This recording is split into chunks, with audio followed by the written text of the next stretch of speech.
What is up, everybody? How are you doing? Happy Tuesday night. It is officially LSU Ole Miss Ole Piss Hate Week. And this thing got started off buck wild. Buck wild. This was not an LSU Ole Miss week for amateurs. And we're only to Tuesday, and I feel like I was typing a tweet, and I almost wrote the game tomorrow. That's how fired up I already am for this thing, and that's how much you feel like we're just reared to go when photos like this are dropping. I'm usually not for the People magazine gossip column type of stuff, but this is our star defender with the college-age daughter of our upcoming opponent, Lane Kiffin.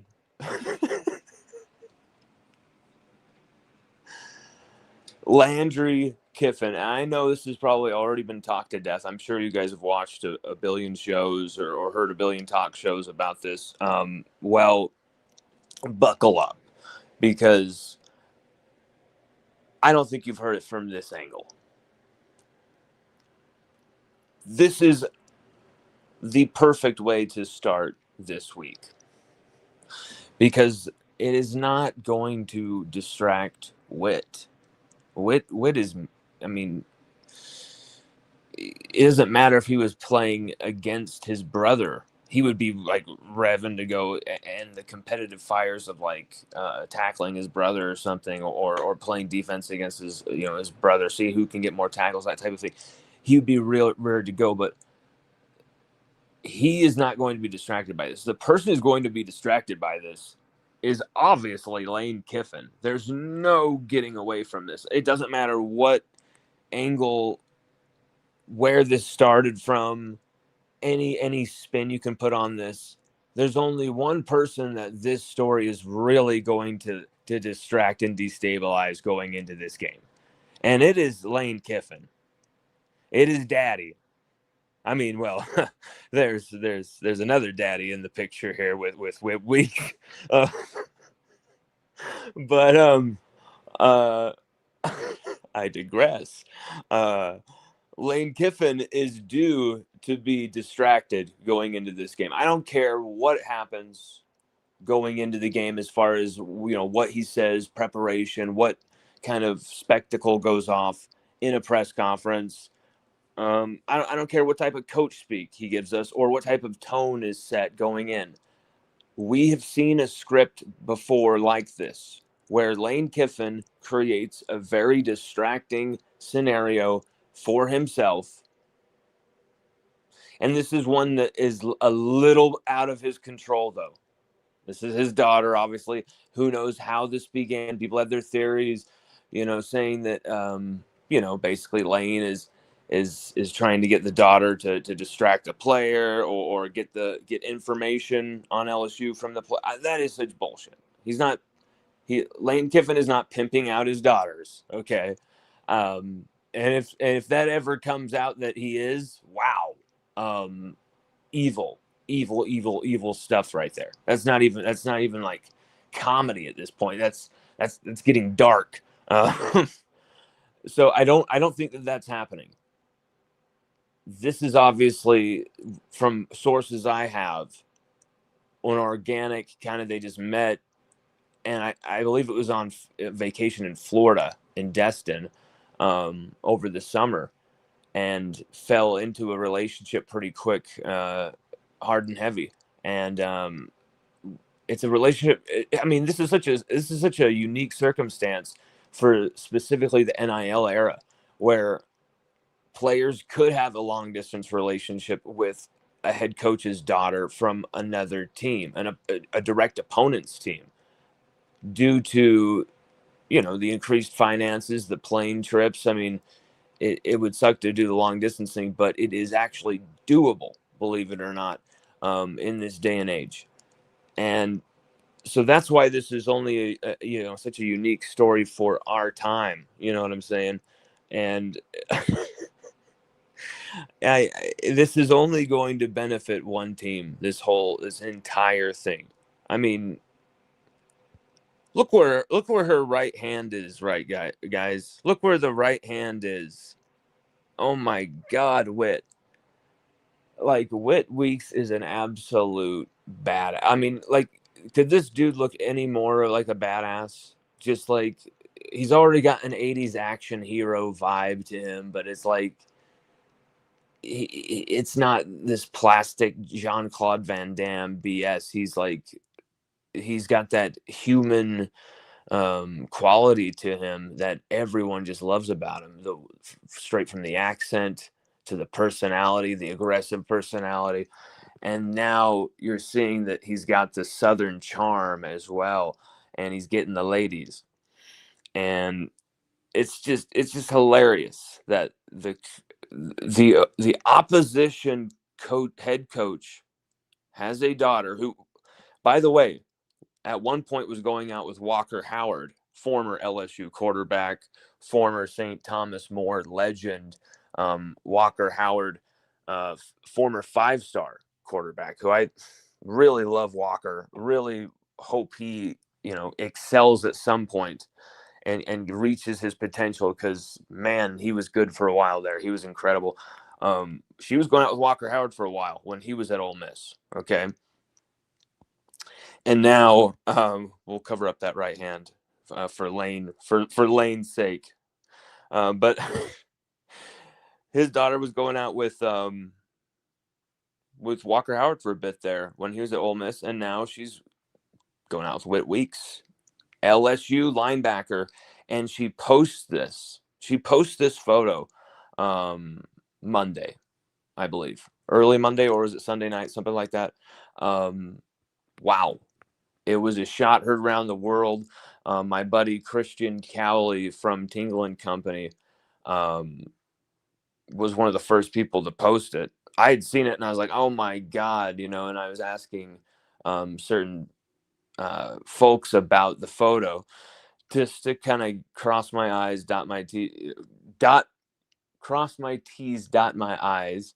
And I see Christian Kelly post this thing. I was like, damn, he blew up the freaking internet with that post, because it was the first reveal of a quite unique and incredible college football situation here, where it's not just like a backup guy, which would suck if it would suck enough, or like the quarterback or somebody like on LSU going out with your daughter, but literally the star defender, most valuable defender, alongside Harold Perkins, or even more so than Harold Perkins, really. You This is the guy you are literally game planning directly against, and like trying to beat him, like directly trying to scheme Wit's any and all deficiencies in his game, trying to exploit them, anything you can try and find on film. And your daughter's going out with her, going out with him. I mean, what is he going through his mind right now, Lane Kiffin? I mean, he has to be he has to be distraught. I mean, if this is a game that turns out well for Ole Miss and they absolutely destroy LSU, and it is like an ass whooping on our defense, I would be absolutely not shocked. I mean, I'd be absolutely stunned, and here's why. Not only just because our defense has been freaking amazing over 4 games, just 9.2 points allowed, freakishly good, but I just cannot see how this could bring out the best in Lane Kiffin as a play caller going into this game. I think it actually will play a factor. How could it not? Everything you're doing revolves around like getting Whit Weeks out of position, a mismatch against Whit Weeks, trying to deceive Whit Weeks, trying to catch him in coverage, something, you know, trying to use his over aggression against him with the run game here. Something trying to get him to go shoot the wrong gap. You're trying to deceive Whit Weeks for a lot of these play calls, and he's up, and I have this image of him literally doing all this film study at like 3 a.m. in his office, and he's like, he's sweating. This bead of sweat's going down his forehead, and he's trying to drop these plays to scheme against Whit Weeks, and he's watching the film of Whit Weeks, making some pick six and doing the celebration with the beer, the shotgunning celebration, and he's just that guy's going out with my daughter tonight. Damn it! Like, for lack of a more more dirtier word, we'll just say going out with my daughter. I mean, just incredible.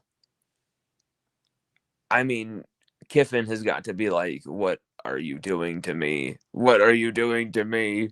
Like, he knew this day was coming. Like, he knew this day was about to happen where you're going to have to play this guy. I mean, we'll move on from this subject, but into some more game talk. But I just think it is just such an incredibly it's not only very rare situation, it's a sign of this generation, the NIL generation, of these times, and kind of this weird, with the transfer portal as well, this kind of jet setting, you can hang out with anybody at any time, any weekend type of vibe. Anytime you have these breaks. I mean, some of the shenanigans, stories I've got of players, future NFL superstars who got up into some crazy hijinks when they were like hanging out in LA or something, but they're LSU guys, like it's something that it is very rare. Maybe guys like Fournette would have situations like that, some of the superstars, but man, this is something very unique to this era. And so that's why this relationship is even possible, but also just the whole bizarre nature of it all with Lane Kiffin versus Whit Weeks. It's just very hilarious. I mean, Whit Weeks actually got into it with Kiffin last year because Kiffin, and this is according to a source who would definitely know what the exchange was. Kiffin basically said, like, I'm glad there was a play where Whit Weeks was a review for targeting, right? And Whit ended up with like 18 tackles, a sack, a forced fumble, a TFL, a pass break. Like, he had everything. He was an amazing game. SEC Defensive Player of the Week. He did everything, right? And he's about to get knocked out of the game, you think, for this targeting call, this really soft targeting call. But instead, they reversed the call. But during the review, Lane Kiffin said to him, and you can totally hear Lane's smarmy ass saying this phrase, I hope you enjoy watching the game from the side, for the rest of the game from the sidelines. And just totally like trying to get in Whit's head. And I won't say what Whit said back, but it was quite the exchange. So, like, this is there's so much more to this that I just can't reveal right now out of respect for the people that revealed things and the people involved. But it's just a very unique situation. And so that brings us into really, I mean, we put out an article just a couple hours ago where we really dove into this game more than I thought we would. I thought that my analysis for this game would be a lot more straightforward, and I would see a path for LSU for victory. I would see, no issues with this being a game that LSU could handle, because I didn't really have much respect for Ole Miss preseason going into the season because of Austin Simmons. a lot to do with Austin Simmons, okay? And Austin Simmons, look at his first game against Georgia Southern, or sorry, Georgia State. 3 touchdowns, great. They score 63 points, and then he has 2 interceptions. Just like, what kind of stat line is that? Like, it's kind of ugliness. And 4 touchdowns, but 4 picks as well. And Kiffin, even though they were undefeated and still are, he just had enough, and he pulled his ass for Trinidad Chambliss, who's just been he's been something else.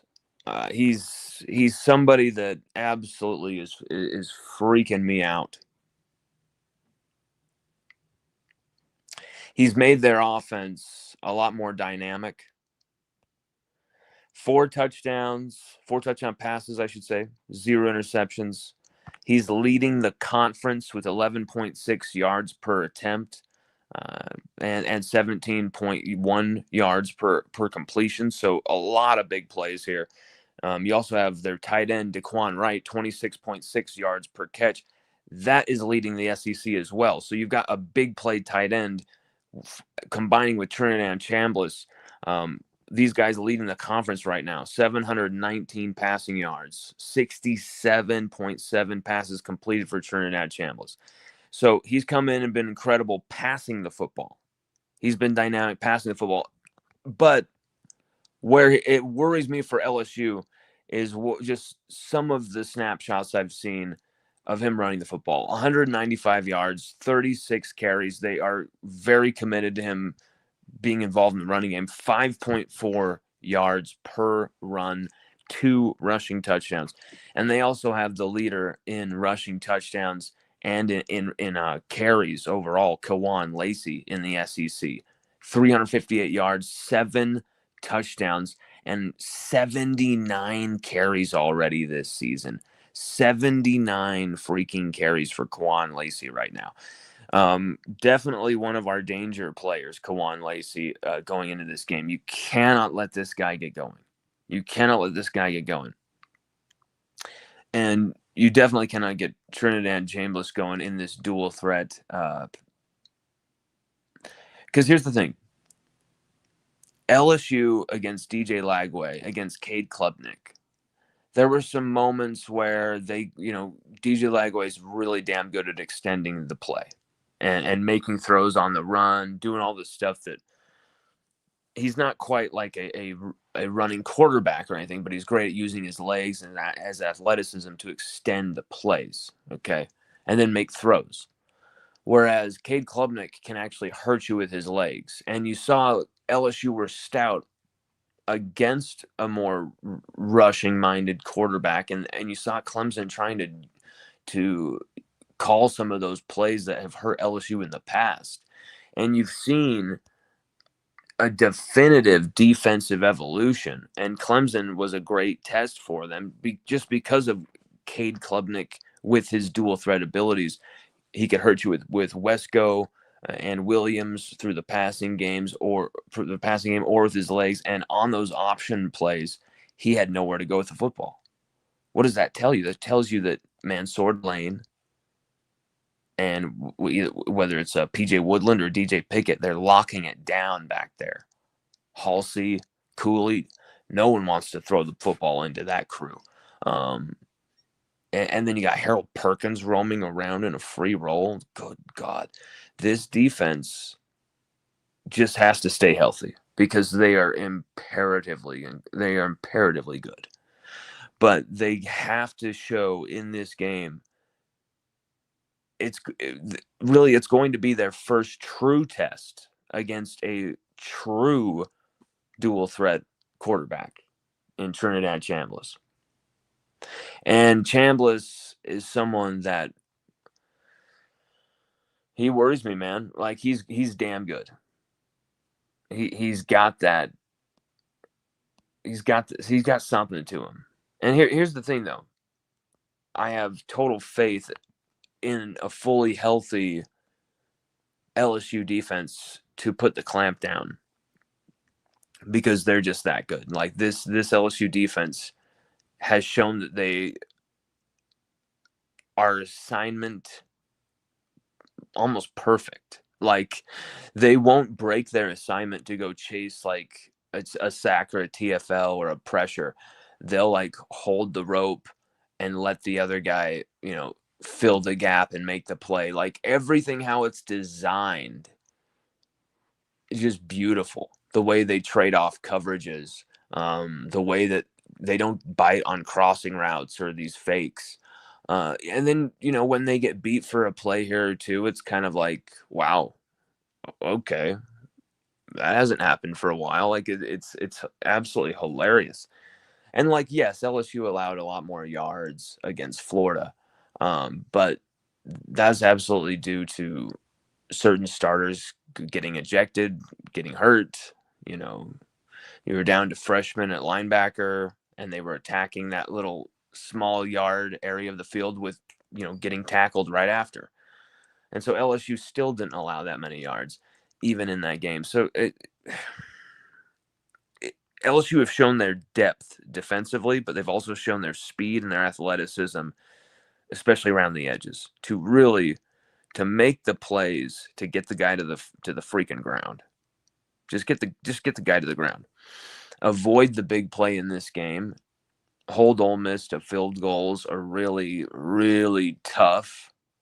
Hard nails, like red zone touchdowns. Like, if you're gonna score down in the red zone against us, you're gonna have to earn it. It's gonna have to be really like, you have to suffer for this thing, or you're gonna have to fake us out. That's what LSU's defense is going to have to do against Trinidad Chambliss, because he's going to have big plays. He's going to get yards against our defense. It's not going to be a ton here or there. It's not going to be explosive play after explosive play. But don't be surprised if, LSU maybe allow Chambliss or Kawan Lacey to get close to 100 yards. But what matters is if they turn those yards into touchdowns, cash in those drives by actually scoring. If they can do that, LSU will be in a dogfight. But you've seen this defense in the red zone. You and I have seen this defense when their backs are against the wall. They've been incredible. What they need, this defense more than ever, isn't really like, hey, you got to play good defense and blah, blah, you got to stop this running quarterback. I think we've got the tools and the speed and all of the healthy guys available to do that, especially with Harold Perkins basically being a spy on Chambliss. I think Whit Weeks as well, with his speed to get guys to the ground. You've got that. Halsey, flying up from safety. What you really need is your offense to show up in this game. You really need your offense to show up in this game, in a big game, and whether you put up 30 plus points or it's a tight game, either way you gotta either have some type of production or control the tempo, control the clock. That's what you got to do. Keep Lane Kiffin's offense and his offensive play calling out of rhythm. He'll go nuts on the sideline. Keep the football away from Ole Miss. Make this a shorter game than we would see coming, anticipating. And when you see those type of strategies work, where whoa, that game ended in 2.5 hours, wow, like, and it's because the coach wanted to run out the clock and control time of possession, etc., and basically are able to do that. It's very strange watching football games like that. And LSU, I don't think they're going to have it all their way in doing so, but you can't be giving up. If LSU are down 15 minutes time of possession to this Ole Miss offense, I'm worried. I don't think they can just be able to be expected to nonstop back as bail us out of every single situation that the offense puts them in. That's just going to be asking to get scored on, especially against a dual threat quarterback, especially when Kawan Lacey is someone that's very hard to get to the ground, even for the best defenses. But here's the thing.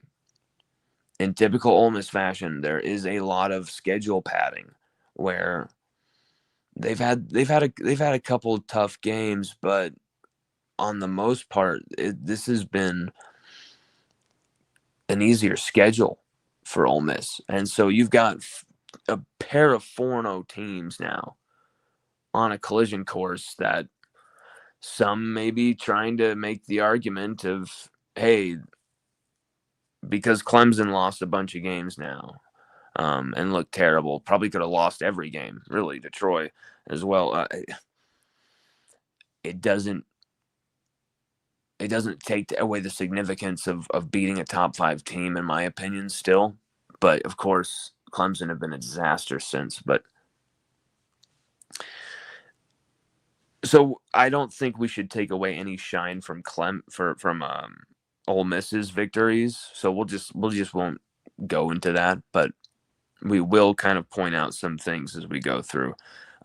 This is crazy though. Last season against us, Ole Miss's defense literally had in one night 25 quarterback pressures and 4 quarterback hits, but could not sack Nussmeier not a single time.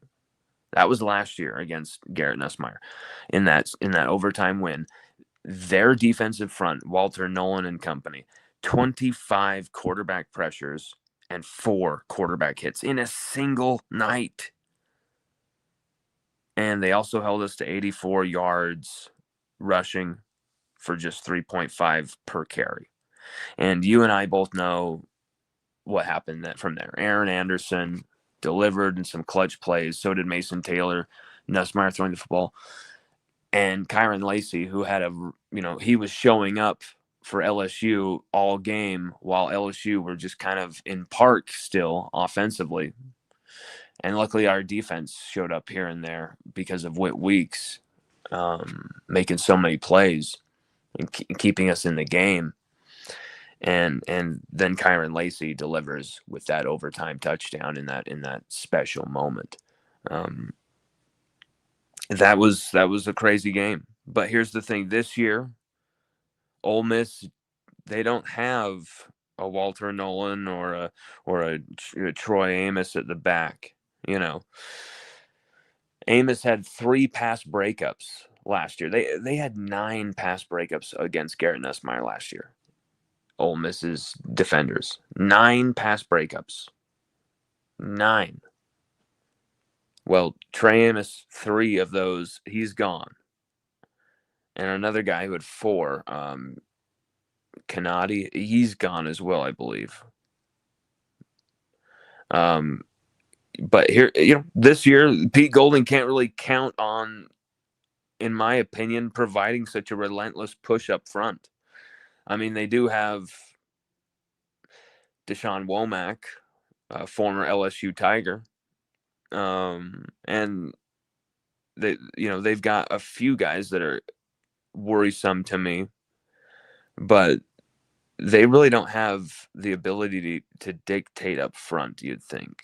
But here's the thing: against this LSU offensive line, you really think that Brian Kelly has to make changes there, or we're going to really rue this missed opportunity, because Ole Miss's defense are terrible against the run.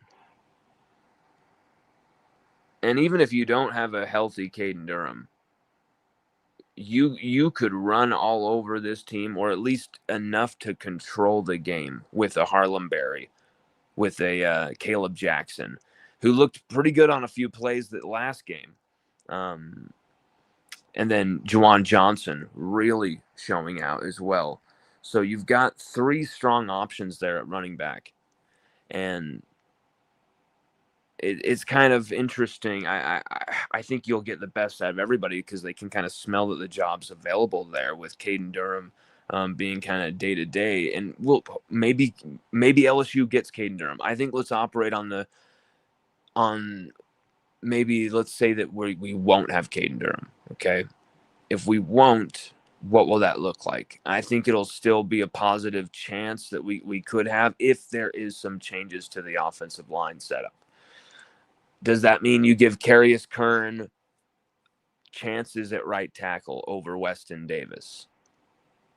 I'm not going to tell Brad Davis how to do his job. I'm not going to tell Brian Kelly how to do his job. But there has to be some changes on the offensive line. I love that you want to keep the continuity the same, but do you see this offensive line getting better together? Like, do you see them like taking the next step and stuff like that with each game? I mean, there's some moments here and there where they've been able to do some stuff.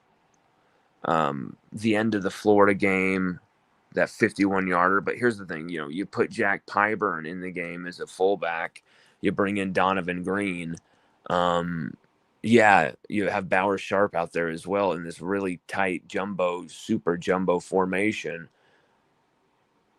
You kind of limit your options and kind of, it's only for those limited short yardage plays. How can you run the football up and down the field? How can you do it with this offensive line? They've tried to do the counter play, and it looks like Caden Durham can't read it. He can't. It seems like he can't figure out when to cut it back. But Caleb Jackson is someone who I think you've got to feed the football to. And I want to see the best of him, see what he can provide. If we're just running him straight up the middle, we're not using Caleb Jackson at the best of his abilities. You need to give him the football on the outside, off tackle, and stop with the nonstop inside zone.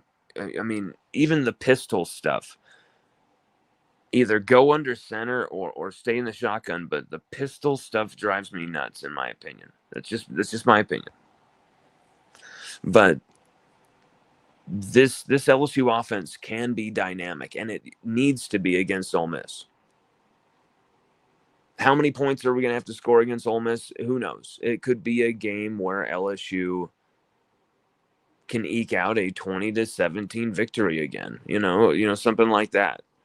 Maybe it's a game where LSU don't even allow more than just one touchdown again. I just can't go in week to week to week expecting that type of production and result out of a defense in this modern day of college football, no matter how good the defense is. And I'm not trying to insinuate anything. I'm just trying to, that the defense hasn't really been tested or anything like that. I'm not saying that. But it does get a step up in intensity here than a Florida team that is abject poo, that only caught LSU last year at like the perfect time to beat us. And they were playing a home game. So like that Florida team was poo last year. They're poo this year. We shouldn't have lost to them last year. We beat them this year like we should have. But we should have really stamped on that neck, really boot to the throat, and we could not do it.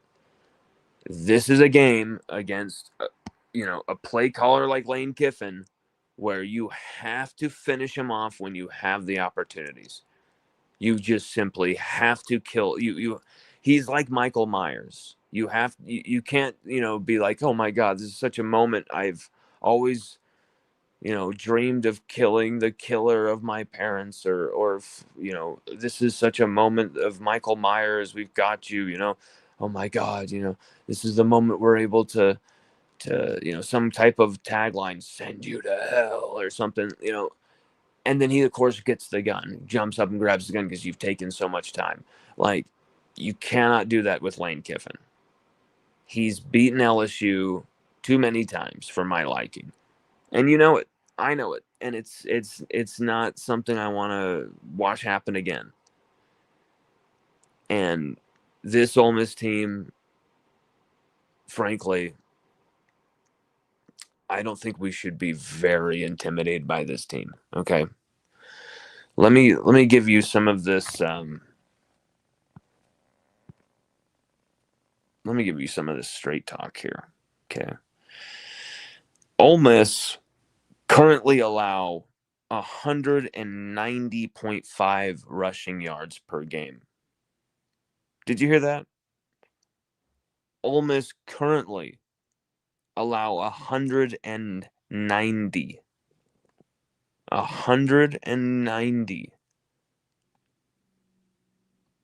rushing yards per game. Ole Miss's defense. Okay, and here's the thing. It isn't just one off. Okay. We're gonna go through it. Okay. In their first game against Georgia State, a game they won 63-7. Okay. Georgia State put up 191 rushing yards on the ground against Ole Miss. And okay, maybe someone would say, well, they took out the starters early or something like that. Okay. And so I was kind of like, all right, well, maybe that's what skewed it, you know. And then I just kept going forward, and it blew it just blew my mind that this is that this is how many rushing yards they allow per game, and they're 4-0. Ole Miss literally gave up 191 on the ground to Georgia State. They gave up 172 to Kentucky. Okay. Then they gave up 221 to Taylon Green in Arkansas. Taylon Green had over 100 yards rushing against them. They allowed 28 points in the first half to Arkansas. And then they did buckle down in that second half and only allowed 7 in the second half and ended up winning a shootout. But they did allow a 28-point half to Arkansas and gave up 221 rushing yards to Taylon Green in Arkansas. And then Tulane this last week went for 178 on the ground against Ole Miss. And altogether, Pete Golding's defense just have 4 sacks. LSU in comparison has 11, close to, some of the highest in the country. Ole Miss's defenders only have 2 picks, 2 interceptions to LSU's 6. And, of course, 1 forced fumble, one recovery. LSU also just has 1 forced fumble. And some of their best defenders have really failed to pop thus far. And that's despite Ole Miss's 4-0 record. Xavier Harris, he's one of their better players. He's got 5 TFLs. He's had an interception as well. He's got, the leader in sacks for the team as well. A batted pass. Safety Whit Williams has been impressive to me. 4 pass breakups, 1 tackle for loss as well from a blitz, and 1 fumble recovery. I am most concerned, though, about Suntarine Perkins. He's kind of like Ole Miss's own super Perkins defender. Suntarine Perkins, he's the one who could really make life difficult for Joe Sloan and Garrett Nussmeier's LSU offense, thanks to his, he's so versatile. He's good off the edge. He's actually solid in coverage too, and he's just great at making plays up front and plays all over the field, really defensively. But here's the thing: this is why it's so important if LSU can run the freaking football, and why it's so important LSU run the football.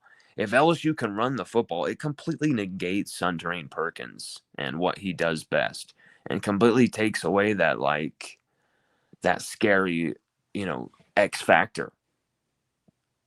And so if we can run the football on this defense that allows 190.5 rushing yards per game, which we have no excuse not to at least get over 100 total rushing yards on this Ole Miss defense. You should be able to do that on average in your sleep against this defense, right? But man, if Suntarine Perkins had 10.5 sacks last fall, and doing a lot of crazy type of versatile work with a lot of speed and athleticism, much like Harold Perkins, our own Harold Perkins. But he does have 0 sacks through the first 4 games this season. And so this is a defense that can be had. And if LSU couldn't push around the Southeastern defensive front.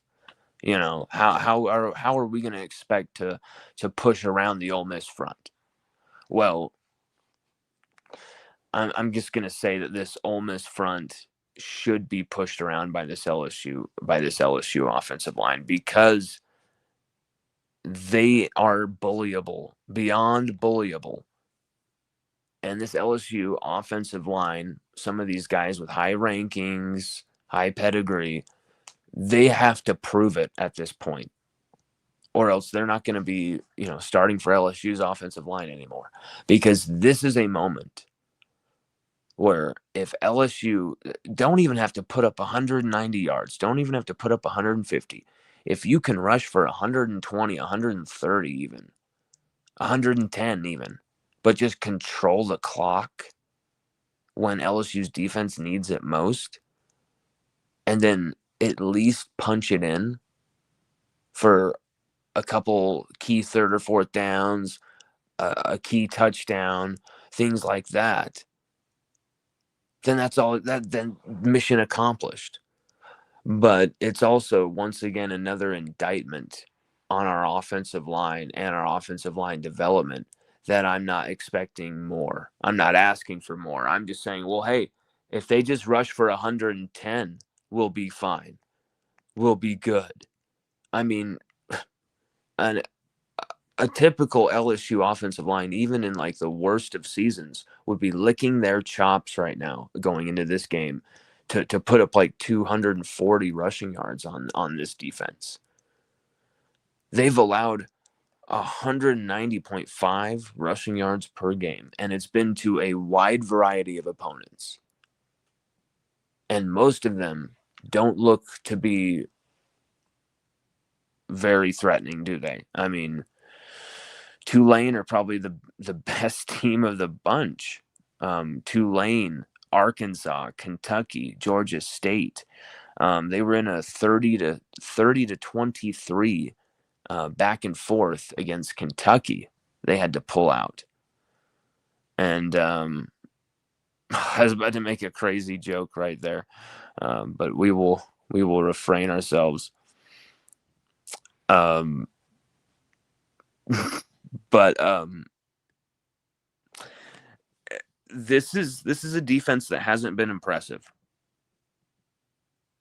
This is a defense that has not been impressive. And so if our offense allows them to look impressive with our sheer ineptitude, like Suntarines Perkins is making all these huge plays and knocking the crap out of guys and going in the backfield, sacking Nussmeier, all this stuff, we can't run the football. Our receiving core against this secondary should be able to go to absolute town, right? And that secondary, by the way, will include former LSU Tiger Sage Ryan, pictured here. And, he's actually been one of the stronger performing players in this secondary, even though the stats don't really show it, with 2 pass breakups. And then he had a forced fumble. I think that may have been called back or something like that. I can't remember exactly what the circumstances were, but it was a pretty sick hit, pretty nasty play by Sage Ryan. Nevertheless, LSU will be targeting him in the passing game because they know his tendencies. Nussmeier's thrown against him for years. And, man, I expect a 35-plus point game from LSU going into this game. I mean, I understand. You're gonna be up against these moments, and you're on the road. I really don't care, because this is an Ole Miss team that do not deserve to beat you. Straight up. This is an Ole Miss team that does not have any right beating this LSU team. Going to town on this. Like, say LSU's defense are amazing for like 3.5 quarters and then allow like 30-plus points for the first time this season. You know why that would happen? Only one reason: because our offense would continue to give Lane Kiffin and company the football. I mean, we cannot be facing more than like 10 or 11 drives in this game as a defense. In fact, if hopefully a few, hopefully 10 or 11 actually would be probably in that right amount, because then you're not, it's not like 8 or 9. Then it's like, oh shit, did Kiffin keep the ball for like 8.5 minutes on like multiple drives here? Oh no. Like that's the type of, I'm worried defensively as well against this Ole Miss running game. You know, a dual threat quarterback who actually passes the ball really well and can burn you in the passing game. And so everybody's got to have their wits about them. But really, it's their rushing attack with Kawan Lacey and you know, Chambliss, of course. But 7 rushing touchdowns already through 4 games is nuts. 79 carries. We know Lane Kiffin, for some weird reason, kind of casuals would kind of just say, like, you know, Lane Kiffin throwing the football, Lane Kiffin aerial offenses, Lane Kiffin, and it was kind of like, why is Lane Kiffin like being as, you know, almost like given credit for like the air raid or something, like he was this offensive passing game, you know, wizard, which is just like not the truth at all, because the guy, if he could get 10 yards running the football every play, he would do it. Like he's addicted to running the football. So I've never understood that when casuals will kind of throw that out to me, like Kiffin's gonna pass the ball every play. That's what he always does. And it's like, have you watched a Kiffin offense in like ever? So I mean, that's what Kiffin's going to always want to do. He's always going to want to get in a rhythm running the football, because he understands, being a great offensive mind, he understands what it does and why it's so beneficial for your entire team, not just your offense. Like, it's not just to help the offense. That's why when we talk so much ball on this show, there's a lot of times what we're talking about defensively has something to do with the offense specifically and why it will help the offense. And we have no problem throwing it right in there and go right into the moment and connecting the 2 dots. We're not going to be like, oh, we'll talk about the defense later. We're talking about the offense now. Don't get off topic. It's like, we're not. We're talking about the meat of the issue here. Running the football helps your defense be able to take a damn breath for once. You know, running the football helps Nussmeier avoid getting an extra shot, because he's backing up again and backing up and, you know, stepping into another throw once again, leading the SEC in passing attempts, and he's getting hits again low. You've got to be careful with Garrett Nussmeier going in this game as well. You want to get him into that bye week healthy. If you can win this game running the football, you better do it. I mean, LSU, they're dropping like flies though at the running back position. JT Lindsay, legal stuff. That was really, we went into a lot of that. If you want to watch our full, really detailed reporting on that, watch the show that we did on the JT Lindsay thing, because that was kind of gave you everything that happened there, why he's not on the team right now. And then Trey Holly, he's not on the team right now because of a damn air conditioner, someone who's an innocent man. Ridiculous situation. And so you have 2 running backs right there who should be on roster, not there. John Emery Jr. was someone who could have been on this team. And Brian Kelly and the team refused. So I'm not sure what grounds that was on. I could figure it out and talk to some people and ask why LSU refused John Emery, if it was something to do with NIL disagreements, or if it was that they felt like they had a good running back room. I felt like you needed a veteran presence, and I thought for sure they would take John Emery Jr. back. It would be no question. And they were not going for it. That's 3 running backs you should have on this team that are just not there. Now you're down to Caleb Jackson, who's just starting to kind of maybe get into the groove after a few good plays. He's such an electrifying talent, Caleb Jackson, that you want to see him hit those heights that we saw his freshman year, where he was unbelievable. You know that, hey, Caden Durham's out. It's your time to like put the team on your back and win this game on the road. Ole Miss, like there's been huge performances for LSU running backs against Ole Miss. You know, the Leonard Fournette game. This could be your moment, Caleb Jackson, to do that. So big time on his shoulders to produce that. Whether Caden Durham is healthy enough to play or not, his reps will at least be limited. Caleb Jackson, hopefully he gets opportunities. Hopefully he has a hell of a week of practice to be in position for those opportunities. But, you know, hey, if he doesn't get those carries, Jawan Johnson, 2 touchdowns last week, 43 yards, 8 carries, was very effective and efficient. 1 catch for 14 yards as well. Dual threat. Harlem Berry, he continues to show you flashes and snippets of what can be possible as an offensive, juggernaut there, both of those guys. But you're really down to the bare bones of your running back position. I mean, you're going to be going into the walk-ons here for digging into the walk-on group for a couple of reps at the end of the game, potentially. Say like you're up 2 or 3 scores or something. Or God forbid someone gets injured. But injury updates for LSU's best, titans going into this game. Guys that you really didn't want to see get hurt here early in the season. Like a Trey'Dez Green hurt. Oh my God, he's hurt. What the hell is going on? That's the situation you did not want to see early, and it was looking like it was gonna be like he's out for half the season. Oh my God, like the injury to Trey'Dez Green did not look good.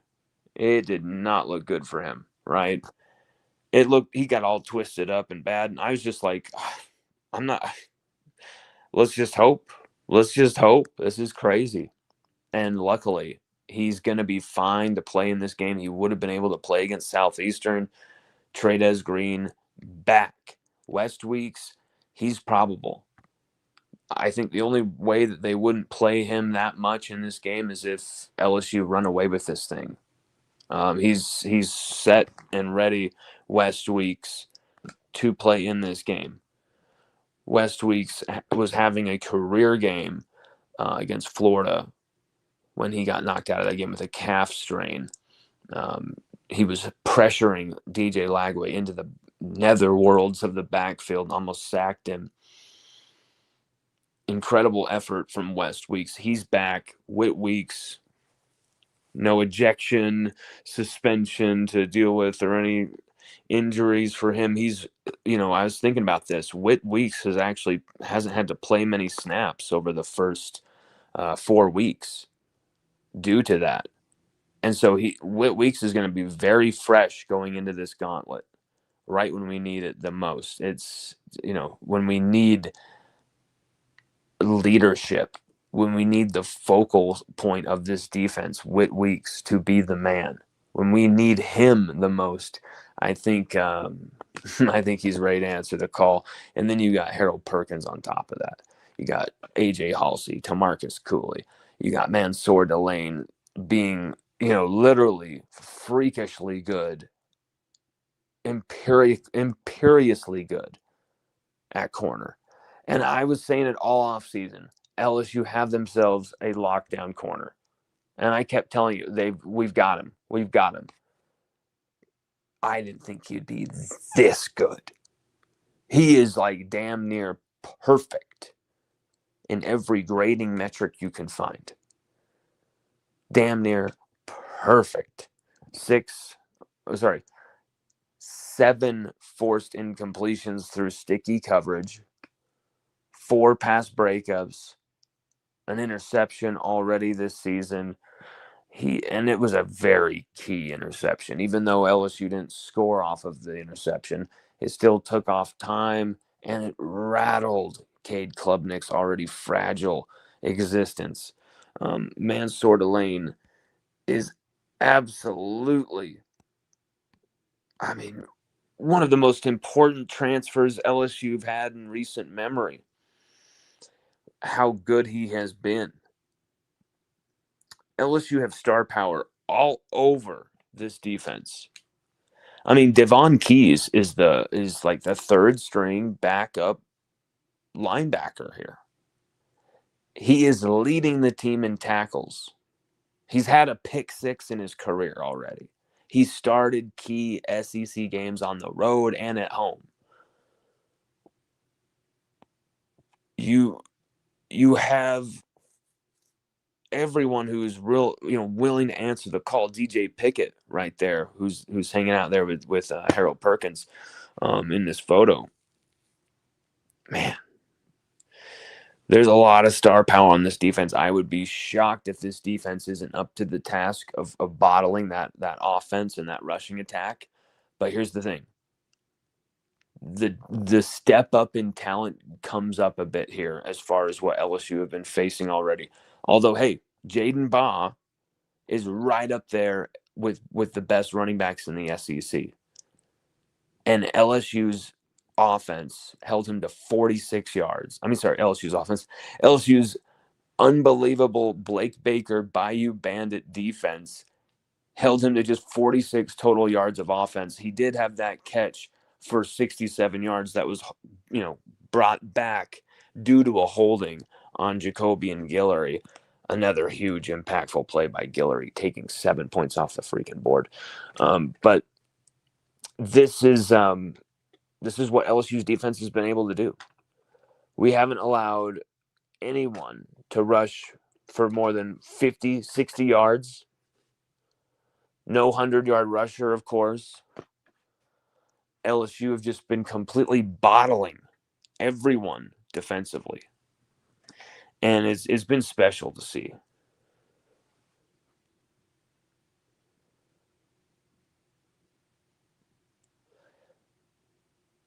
Let's take some comments. Because we're just gonna we've just barely gotten into this game and what we're gonna preview. If you haven't checked it out, we have the article live right now on LSUODYSSEY.com that goes into this game, the preview and prediction of this game. You can get our prediction from this crazy article if you shall desire. We'll put it in the comments section as well, and then we'll get into some comments. Oh my God, we got Carl Dunn in the house, Paul Tarver in the house. We got, here we go. Paul Tarver says, while Lane is dialing up offensive mischief for Whit, he better not forget about that number 7 guy who made his life miserable 3 years ago. Yes. Very true. Mr. Perkins. And that's the thing. That's why LSU's defense being so star-studded is why it's so deep. It's why it's hard for me to think that this defense won't be up to the task. But hey, let's be real here. The mark in talent, the mark in ability, skill position, and quarterback, dual threat quarterback, all that stuff, it goes up when you're facing this Ole Miss team. Let's just be real here. And they're 4-0. They're playing at home. They're going to have pride. You think Lane Kiffin is going to literally just roll over after this type of a photo is leaked out there? No way. He wants to beat LSU's ass. Believe that. And so it's going to be a fight. And it's going to be just another great SEC game. Carl Dunn, Carl the Cat, my man. We've had him as a guest on the show. Hopefully he can come back very soon and we can We can talk what he's seen so far with the LSU season. Would love to have him back on the show. Carl says LSU had no business winning last year. Defense was terrible. It's not this year. LSU will win this game. Baker will come up will come up with a plan for either quarterback. I mean, here's the thing. I don't think they're going to use Simmons much because Simmons against this LSU defense, he would be eaten alive. There'd be no chance. Trinidad Chambliss is going to have opportunities against this defense to make plays, whereas Austin Simmons would already have been sacked like 5 times on the play. You know what I'm saying? Like, he's going to have the chance to get away and extend plays, whereas Austin Simmons, there was no hope. There was no hope. But Carl's picking LSU to win this game. Carl's picking Blake Baker to come up with a really good plan for either quarterback, and this will be the first dual threat quarterback then, Carl, that LSU has been able to stop for quite some time. I mean, we remember the days of Lamar Jackson playing us in that bowl game, Heisman winner. Louisville had all their guys, no opt-outs, and LSU, that 2016 defense with Arden Key absolutely just decimating those guys in Louisville. Brilliant game. I think they had a complete shutout of Louisville in that game. Incredible. They gave them nothing. We've seen that in LSU before, and it's time we see it again, especially against what they're going to be bringing rushing the football at us. But here's the thing. That defense cannot stop the run. If we cannot run the football against this defense, if our offense can't run the football against this defense, bro, then something is perilously wrong. Because,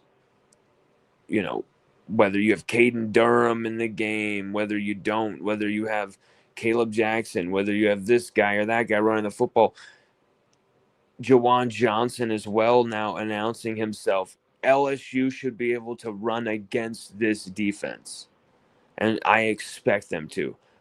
As we went into on brutal detail, this Ole Miss defense literally allows 190.5 rushing yards per game, and every team they've faced, they've allowed over 170 plus yards on the ground.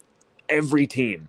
And they've played Arkansas, Kentucky, Tulane, Georgia State, and they've allowed that many yards. They lost a lot up front, y'all. They lost a lot. Paul Tarver says they have former Tiger Sage Ryan at safety. I've actually seen him run up to the line for run support a few times this year. Amazing.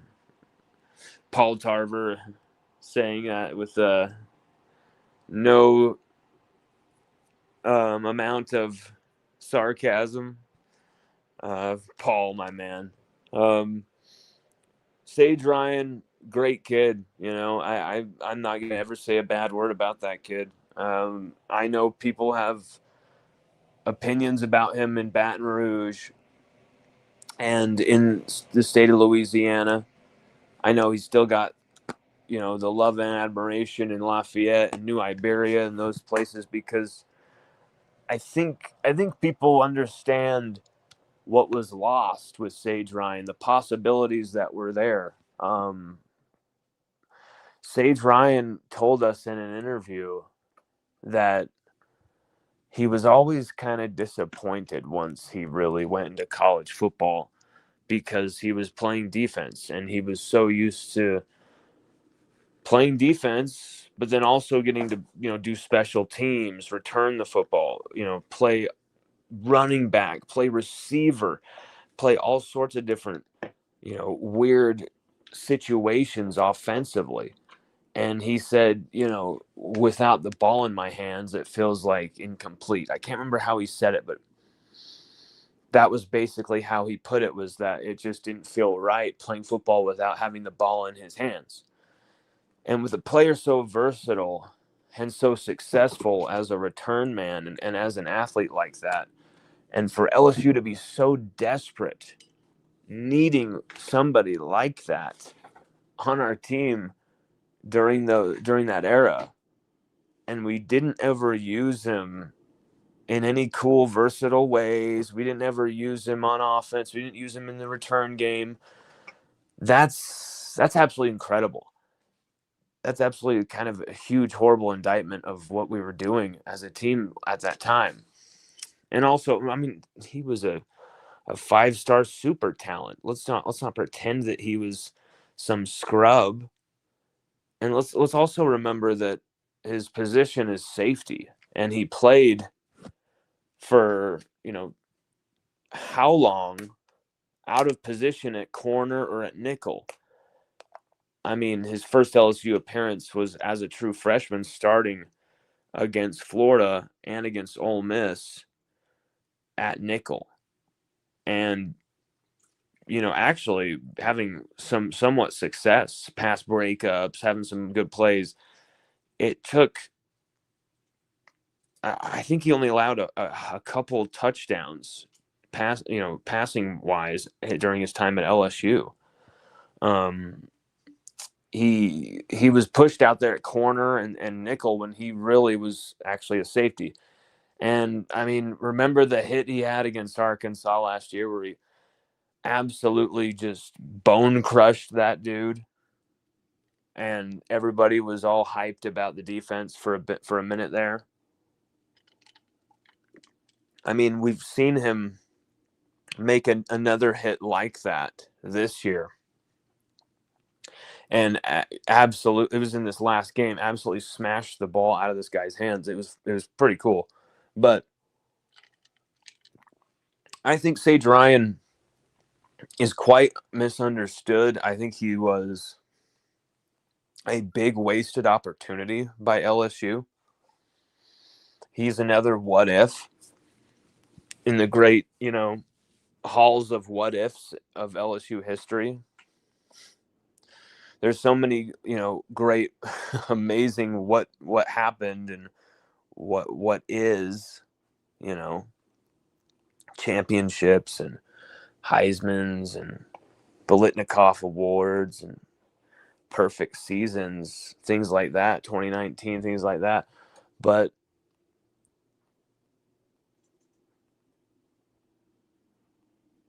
you feel like a player of such versatility,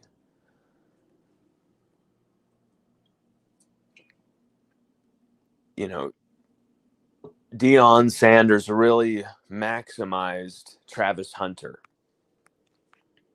in an incredible way, where Travis Hunter won the Bolitnikoff and won the Thorpe and won the Heisman or something all in the same year. Something crazy like that. I know he won the Heisman. Just ridiculous how good he was, Travis Hunter, and Deion let him pursue that greatness, let him do it all. No doubt in my mind, Derek Stingley Jr. could have done the same thing. No doubt in my mind, Harold Perkins could be an amazing running back and an amazing, fake linebacker, fake safety, kind of free roll type of defender, just defending mastermind. No doubt in my mind, those would be successful moves. And I understand the risks. I understand why you don't see that, especially in the SEC. I understand. I don't need to be told why you don't play players both ways in modern college football. I understand. It's very cool when it happens. It's so cool that Deion Sanders gave Travis Hunter that chance, because if Deion had just said, no, come on, man, that's crazy. You can't play both sides of the ball. I know I could back in the day, but this is a different day and age or whatever. Like, Travis would have just listened to him, and that would have been that. Instead, they let him go and go for it. So my point is maybe there was a missed opportunity there with Sage Ryan at LSU. Maybe he wasn't meant to be a defender. Maybe he was meant to have the ball in his hands.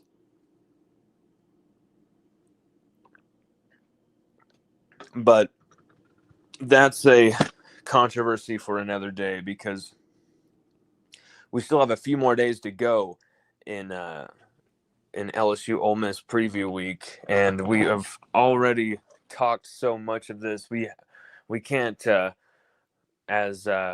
guess there's all this talk of this type of stuff on the wire already, but we can't blow our load so soon, my guys and gals. We have to we have to keep some of this back for further conversation and further discussion throughout the week. But everybody, this is our first LSU Ole Miss preview, kind of dipping our toes in it, talking about Whit and Landry, Kiffin getting together and what that entails and why it's going to infest Kiffin's mind. And why every time I see the name Kiffin, I think of like a skinny muffin. And, injury updates. Well, we'll get into that next show. We can do that like really early tomorrow morning. And, or you know what? I'll write an article about that and we'll post it on that We'll post that article tonight by midnight. Look for that article, midnight Central Time. Thank you guys. Thank you so much for watching, listening, being a part of this. We've got so many of you part of this right now on so many different platforms: Instagram, Twitter, LSUODYSSEY.com. It's crazy. And YouTube, of course. YouTube. LSUODYSSEY.com. Subscribe today, everybody. Subscribe today. If you want to know how you can support us the most, subscribe today. Help us basically be able to get to Louisiana more often. That's what we would do with the funding, is basically go on as many trips as possible. Cover as many games as possible with our, do as much as our credentials allow, which, our credentials basically allow us to cover every game we can make. And so really, if you want to help us, that's the way to help us. And thank you so much for all the people who've been reaching out and been so cool lately with Faisal and the Tiger, Paul Tarver talking here, commenting on here, Carl the Cat Dunn, always a friend of the show. We absolutely love Carl. Carl is somebody we've had on the show and would love to have him back on. So Carl, come back on the show and tell us how you think this LSU season is going over the next little bit here. Everybody, thank you so much. If something crazy in LSU land is ever going on, either we will be going live and you'll be hearing it from us, breaking the news, or we will be going live right around the time it's happening. So hit that notification bell, get the updates, get the notifications when we go live, and join us.